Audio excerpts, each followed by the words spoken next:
Good morning, everybody, and we welcome Cullen Haynes, Director at Legal Home Loans this morning, to share with us how he's been spectacularly successful at producing a very successful business in the kind of professional services area.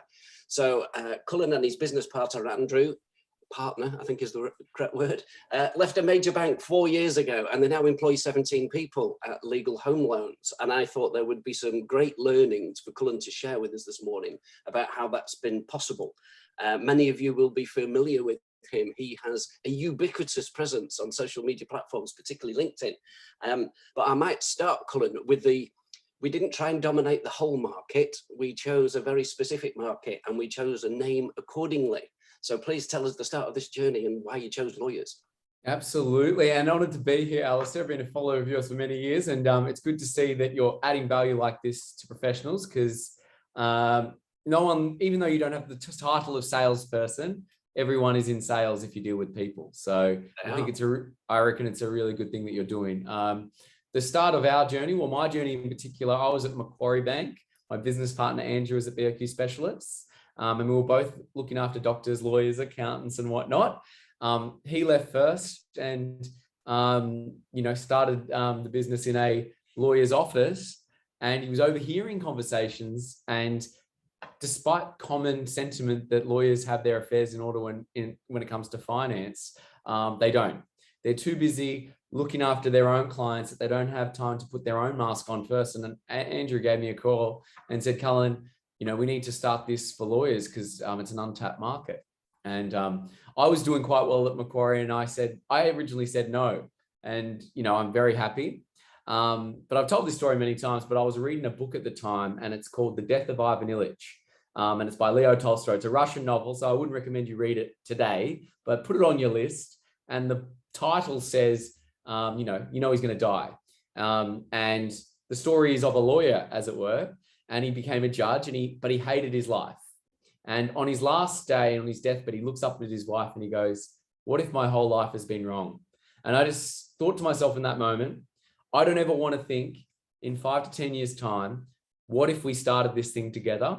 And I'd be still sitting at Macquarie not knowing, but I wouldn't be any wiser. But that was the start. That was in May the 4th, 2018, 4 years ago. And we decided to look after lawyers because the banks have very special products for lawyers that no one knows about. So that was probably the big thing. And the big product for them is they can borrow more than the average punter, as it were. They can borrow 90%, whereas us civilians, you and me, Alistair, can only borrow 80%. And when you're a broker, you're told you can look after everyone, or they choose to look after doctors because they're high net worth. And it was just an untapped market. Still to this day, there is not a Legal Home Loans number 2 or anyone looking after lawyers, and we're honoured to serve them because they're so time sensitive. No one else does it, and we've carved out a nice little niche. And you kind of have a dual role, yourself and Andrew. So you understand each other's strengths. So yours is in this branding and image, and you're the marketing front of the chairman of the board, image-wise. And Andrew, it strikes me, is the production and making sure everything runs smoothly in the background. But you seem to be the image or the face of the brand. Is that fair? Look, we're in the early days, certainly. It's certainly, as we've gotten bigger, becoming a little bit more structured, I'd say. And as the team gets bigger, I'm actively trying to make it less about the Cullen Show and bring the team up, because we've got a team of 17 now. But indeed, it's fire and ice with me and Andrew. He's the nuts and bolts behind the scenes, the operation, making sure everything runs smoothly. And just because I love, ever since my early days when I moved to Sydney, circulate to percolate, face-to-face, belly-to-belly. I love networking. And I realized very quickly when I left Macquarie that LinkedIn and social media was a powerful platform, not to boost my image, but to boost the people that I'm with, people like yourself, the legal professionals I was with. And because of that, it really, really helped, first building the network, but also you never know where a coffee's going to take you. And I always say the purpose of these platforms like LinkedIn and the branding is to take the online offline. And I can't tell you how many coffees I've had with, they may not even be lawyers, but they've ended up with an introduction to someone that's ended up with either a big partnership or a big opportunity for us. So I think that's correct in that our roles are different, but we play to that. And I think it's worked well, certainly for the last 4 years and onwards. Well, I'm surprised you haven't got an official sponsorship by a coffee brand, because I thought I drank a lot of coffee in a week, but I think you might have overtaken me on that score. We do try to change it up with juices and teas now and then, Alistair. No, absolutely. I must also say about commitment and the hours that I put in. So there's no quick, easy wins here. We joked offline before we came on that you nearly knocked me over at a pedestrian crossing last night at about 8 o'clock at night as you were driving home. And you're famous for doing early runs on the beach at sunrise and things. So you have pretty long days. So again, I just want you to confirm almost that this doesn't come easy and it takes a level of commitment. No, it's a good point, Alistair. And I tell my team, like every week or so, we bring up a quote around it, success only comes before work in the dictionary, hard work especially. And, everyone always sees the finished product. And I think as human beings, we want the people that we, I guess, admire or aspire to be ready-made, but no one wants to see the hard work that went into it. There's no easy formula. Like when we started, especially, we got up early, we stayed late, we work around our clients. Our clients are busy people. You usually can't get them during the day. So it's either early morning after the run, 7 to 9, or late at night, as you saw last night. And, there's this whole thing about work-life balance, which I'm all for. But if you've got a passion for something, I'm really a big believer of work-life quality. So as long as you're building the cathedral, as it were, whatever that cathedral is to you, and you've articulated this to your family, my wife never gives me a hassle to say, hey, why are you working too late? Or you shouldn't be doing this or anything like that, because, I've let her know that anything I'm doing, I would never stay out late on, for my health. It's because we're building something. And I think that needs to be talked about in this era of work-life balance. You have to clock off at 5 and all that stuff, because that gets a lot of, news and volume to it. But I did a poll on LinkedIn the other day about this, and it was heavily weighed towards, if you're passionate about something and you want to add value, then you should put in the effort and give it your all, and don't go at it half. I know you're also very passionate about self-improvement, and you're an avid reader of motivational books and podcasts of, quite famous people. Do you want to tell us a little bit more about that, or some of the people that we should all follow? Absolutely. Look, I'm a big believer in self-enrichment. Nadam, my wife, said to me when in the early days that she thought I was an egomaniac for doing it, but I think it's grown on her a little bit. It started for me when I was about 12 or 13. My father and mother got me onto Jim Rohn and Tony Robbins very early. And we used to listen to him in the car and on the way to high school and things. And I think that's rubbed off on me, that I just love that whole sentiment of not being better than anyone else, but being better than who you were yesterday. Sure. So it's about that stretching, as it were. So it started with Jim Rohn, who you see that I quote a lot because he's so timeless. Don't wish it were easier, wish you were better. Don't wish for less problems, wish for more skills. Don't wish for less challenges, wish for more opportunity out of those challenges. And that got obviously onto the Tony Robbins, who basically appropriated all of Jim Rohn's work, and then basically got me into this whole self-enrichment movement, as it were. And there's some great people to follow, like Robin Sharma, the monk who sold his Ferrari. Mitch Albom, he does a lot of fiction, but there's always a positive slant to it. To the very polarizing Mr. Grant Cardone, who comes out with his own slant on self-enrichment and sales. But what I do suggest to people is that you don't go in and just take everything blindly. You take the best bits of things, and even if you only get 1 point from a book or a podcast or what have you, it's worth it. And we've appropriated that in our sales team in our company, or we've taken the best bits from the Grant Cardones of the world or the Tony Robbins and their sales things, and we just kind of blended it because you want to make sure that whatever you're doing is true to you. What I find interesting when I'm doing, I'm not going to use the S word because our legal friends listening to this podcast are fearful of that word. So we'll say business development, BD. Indeed. So I might call it conversion training when I'm doing conversion training. So how to turn flat whites into billable hours. Okay, so that's kind of the work that I will do with lawyers. And I'll say to them, tell me the best BD person you've ever met and the character traits. And they always say things around personality and attitude, which is what we're just describing. So they say, Alistair, you might be outgoing, and that Cullen Haynes guy, you know, he has a certain personality, and I'm much more insular, and I'm not as outgoing, and I'm a technical person, and I just can't do it. And I say, well, if you actually look at the things, it's not all about being exuberant personality, not at all. But you have to be structured and have discipline, and you know, I'm sure, you know, we're kicking down open doors around, you know, people who have good weekly or daily disciplines around some of these things do better than those people who don't.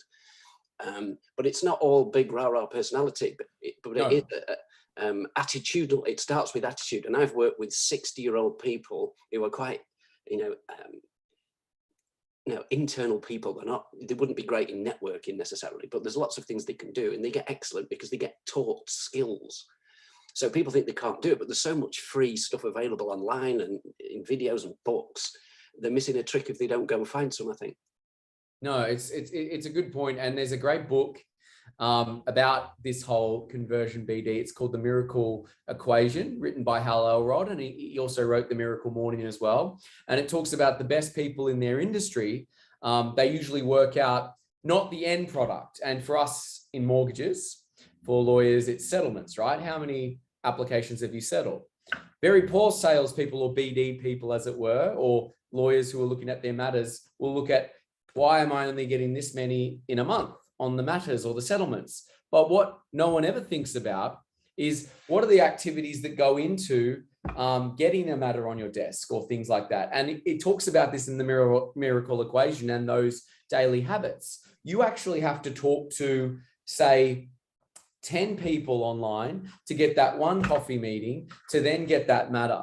And the people that do it very well have a daily process of, maybe they do 20 or 30 LinkedIn voicemails and things, or they send out 5 emails a day, and they meet with at least 2 or 3 people a day to then get that.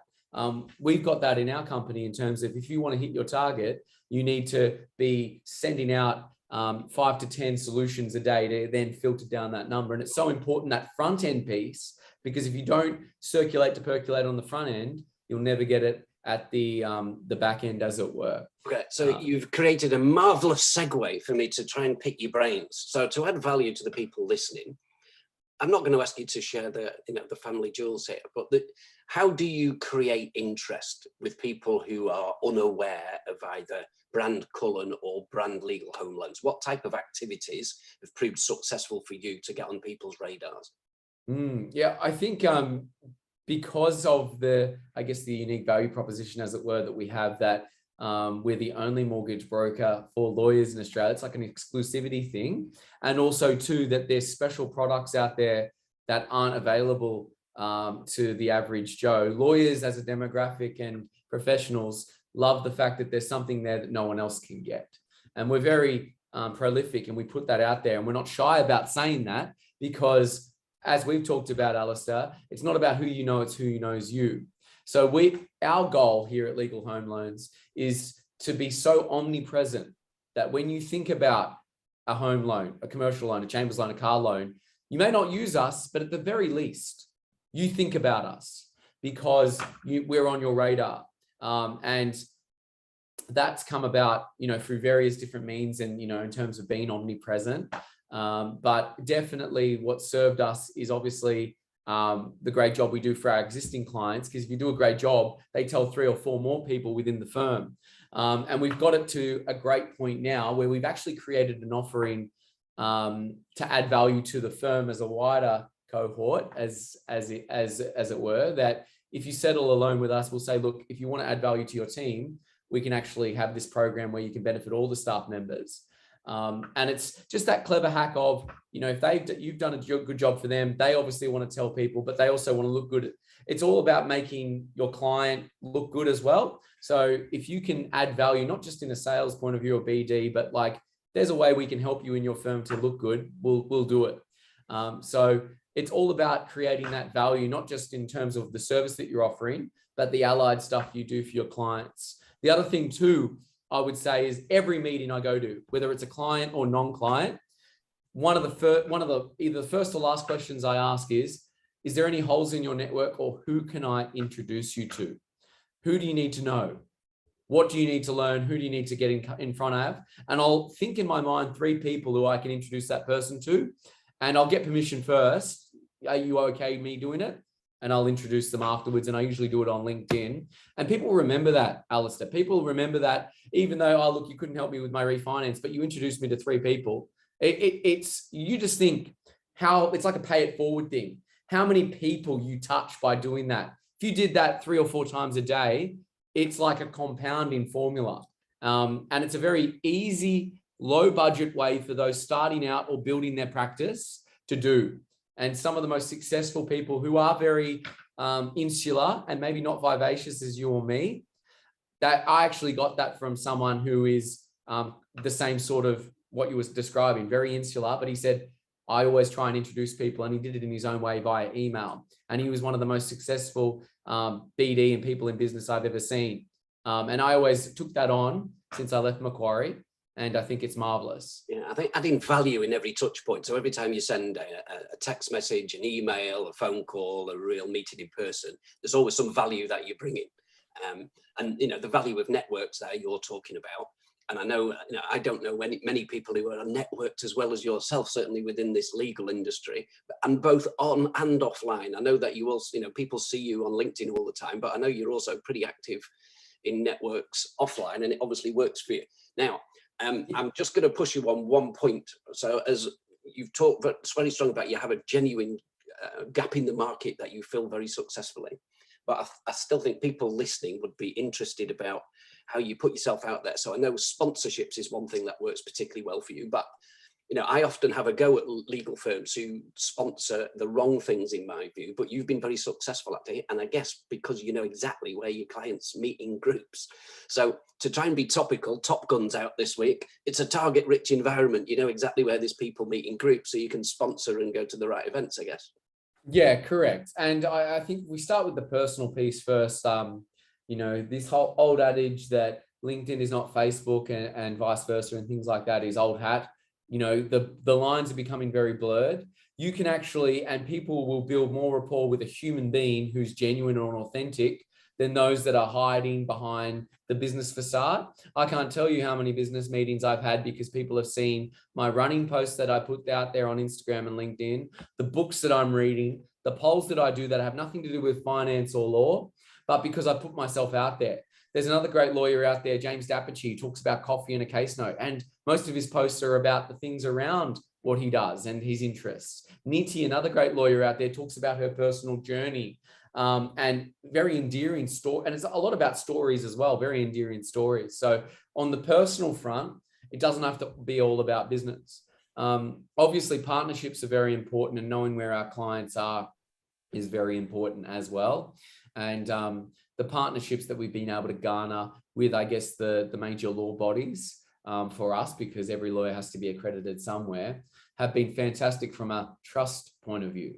Because I always say lawyers and the S word, salespeople, don't usually mix at the best of times. But if you have an authorized body to say, hey, these guys, they're actually the real deal and they'll add value, it kind of removes that layer of skepticism and it builds trust. And then when they talk to us, you've got the trust, and then you build the rapport. You've got that magic formula for adding value and onboarding them as a client. I think I've also may have seen a few adverts in lifts as I've gone up and down office blocks in CBDs that may or may not host law firms, which I always think is quite clever. No, look, and we don't, I'm not advocating that you have to do all that now. That's taken 4 years to get to that point where we can obviously afford to do that and be omnipresent. It is expensive to advertise yourself in targeted lifts that, you know, lawyers are going to be in. And I call that the subliminal messaging. And you're in your lift and you look up for 3 seconds. It's only a small bit, but it's there.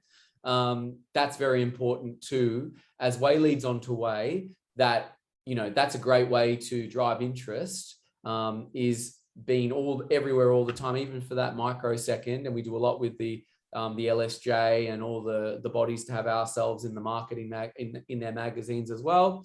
And I think it's just a piece that, because what we do is quite transactional, I will say, people's mortgages and refinancing and purchasing and whatnot, it's very important that we are front of mind, because we've all been to a party, a barbecue, or what have you, Alistair, where someone you know who you may love knows you, and you talk about your product and they say, oh, I bought one of those the other day. And there's something inside that hurts. And you think, probably don't say it, but you think, oh, why didn't you come to me? The reason is not their fault. It's your fault for them not being aware of what you do. And in such a way that they feel confident coming to you. So, that I think that's, I often use that story because we've all been there. So yeah. You're very blessed. You mentioned, we're now successful 4 years into the project, but if there are people listening who are, starting out how to build a practice, maybe some younger folks, where would you advise them start with your learnings over 4 years? If I'm starting to build a practice and I'm perhaps limited by time or by budget, where would you point people to maybe start with, becoming visible and credible to a target market? I would say there's 2 points, social media and referral partners. And you can use a blend of the approach. LinkedIn, Instagram, now TikTok, all these things are free. You don't have to put any money in there. There's just the investment of your time and creativity. I would say if we start with LinkedIn, because it's a business platform, there is a lot of ways you can add value to people and meet people, like the referral partners, which we'll talk about through LinkedIn. I'm going to give everyone a tip who is listening. If you use LinkedIn and you connect with people, and Alistair, I'll send everyone, and you can put it on the blog, of a really successful connecting message to send to people. Sure. It's usually, hey there, love all your content you're putting out. You do this to people that you've seen. Would love to be part of your network, because I'd really love to be part of yours. And, looking forward to seeing more of you. When they connect with you, most people, as we know, there's a big block of sales text that comes up afterwards. And it's just like, oh, here we go. This is a 1% of everyone listening. There is actually a feature on LinkedIn that not many people know about. It's called the voicemail feature, right? And it's in the bottom corner. So when people connect with you, you just click on that, hold the button, hold the microphone, and you do this. And you can do it in one of 3 ways, but this is the main one. Hey, Jenny, love that we're connected. Love your content. Would love to grab a copy in the next couple of weeks, because, I really am inspired by what you're doing. Let me know when you're free. Also, too, we've come out with our latest article in our professional business network on how to run a successful practice. Let me know if you'd like me to send it your way. Boom, send that out. What you will get is one of 3 responses. Oh my goodness, Alistair, I've never knew that you could do voicemail. I'd love to grab a coffee, or at the very least, please send through your article. I'd love to read it. It's permission-based marketing. And people will always remember that. And I've got clients from 3-4 years ago when we started our business coming back going, Cullen, ready to move forward. Let's do it. Never met them for coffee. They just read that article. And it's worked from a client piece. Referral piece, I've met many and this is what we're talking about, low cost way of adding value. That's a great way to meet people like accountants, financial planners, other lawyers. And you don't go into the meeting saying, what clients can I rip out of you? You go, what can I add value to you? Who can I introduce you to? Because every business has a little board somewhere that they go, who sent us those clients? The last 3 clients we got was from Alistair. My goodness, we're going to have to start sending him some business, because otherwise he's going to stop. And it's like a reciprocity thing. Sure. So you'll eventually get in what you put in. I promise you, you'll get out what you put in. And they're very 2 low cost ways of doing it. Social media and referral partners. Yeah, referral partners is one that's well missed, I think. And like you say, people don't think about reciprocity enough in many cases. No. Yeah, I also talked about, we're adding value all the time. And you talked about having a signature piece of content which you can send people, which I think lots of lawyers could learn from. They don't have anything that's available as a download on a website, and they don't have anything there where it instantly add value. And I often talk to people about, people remember how you made them feel. So they won't remember what you say. They won't necessarily remember what you did, but they'll always remember how the interaction made them feel. And again, it's the importance of that adding value at every touch point, I think. It's like you say, most people are not ready to buy instantly. No. And I think you're totally right. Everyone also wears a sign. Mary Kay Ash said this, God bless her. Everyone wears a sign that says, make me feel important as well. And I think people miss that as well.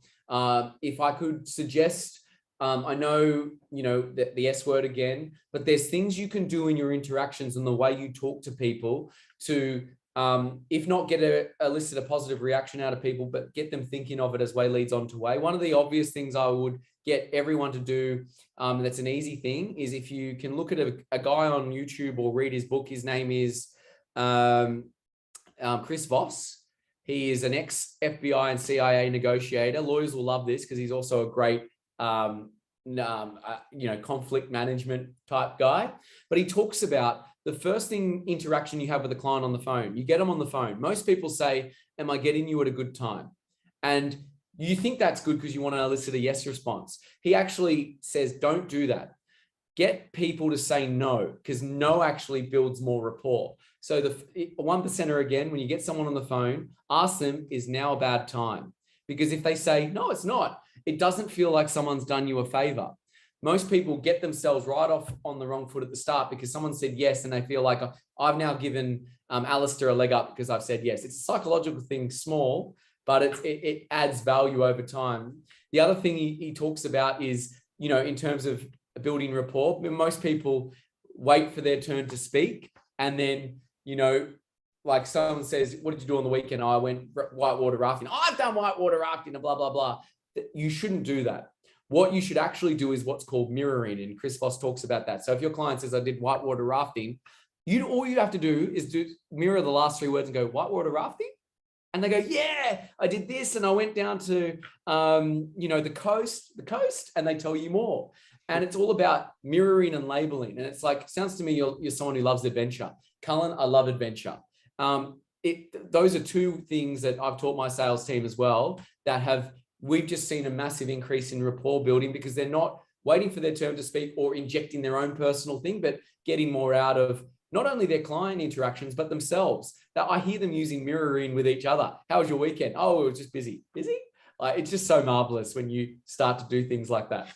It's quite interesting because I think lots of lawyers, when they go to their conversion or flat white meetings, tend to think that they should talk, and they talk too much.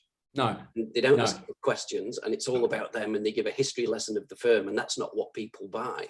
No. And we end up with all this, we're a partner-led firm offering holistic, pragmatic solutions and holistic thinking, and it's all like, what's that nonsense? It doesn't mean anything to me. Well, you can actually take that website and those values, and you wouldn't know it's that company. It could be hundreds of law firms or hundreds of companies that have that. I always say to my clients when they say, what do we do? I say, we're in the business of time, because you're a busy person. You don't want to go from bank to bank, broker to broker. We just want to save you time. Oh, that's funny. How can you save me time? And then you ask them, okay, what is the biggest hurdles that you're finding? I'm a new partner. Oh, so you must have problems when you go to the bank. Cullen, massive problems. No one will give me money because they don't understand my income. Oh, that's interesting. Are they asking for financials? Yes. Well, did you know? It's a great segue.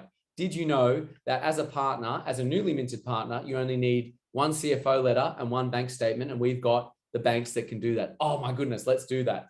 Also, I don't know if anyone in retail is listening. When you walk into a store, the first thing people say is, can I help you? And usually our first response is, what is it? No, I'm just looking. I've taught, whenever I go into a store and I have that interaction, I tell the sales clerk, I would, and I do it in a nice way. I go, you know what, you'd have a better hit point in saying, hey, how are you? Tell your clients, did you know that these are on sale? And it's like, just say, did you know? It changes the ball game. And also when they say, I'm just looking, you can say something like, hey, that's totally free. And if you don't buy something, that'll be on me, not you. And they're like, oh, great. Let me tell you what I'm looking for. Just these clever ways of switching it from the sales piece to giving the power back to the person so they don't feel like they're being cornered. Yeah. Wise words, sir. Now, I said I'd try and keep this conversation to around half an hour or under, and we're approaching. So have you got, maybe this is an unfair question, one last nugget for everybody who's listening today, a leaving thought or something, a Friday special? Friday special, the way I live my life, it's my life philosophy, and hopefully if it was on my tombstone, it'll be there as well. Leave people better than you found them, whatever that may be. Happier, better position with their finances or legal back, or you've introduced them to someone new, or, you've just created that feeling where they feel good when they lead you. That's my mission. It's on my LinkedIn. It's everywhere.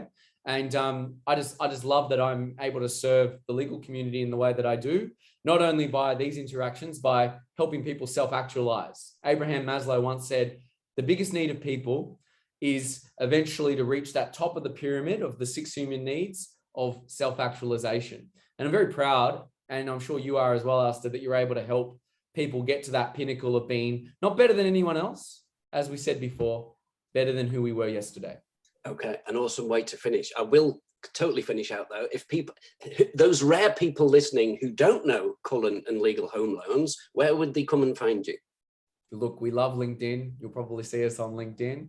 Our website is everywhere, legalhomeloans.com.au, and usually LinkedIn and Instagram, but my number's on there as well. You can give me a call, and it says I'm available 7 days. That is true. You can call me, maybe not after 9 p.m., but I did speak to someone after 9 p.m. That's fine, but I usually go to bed quite early, 9:30 to get up early. But yeah, you'll find me on LinkedIn, and my number's there as well. All right. Some awesome tidbits there for the audience. Thank you, Cullen, so much. I'll see you around and about in town. We'll have a flat white, I'm sure, fairly soon. Enjoy your almond latte. Let's do it. All right. Cheers. See you now.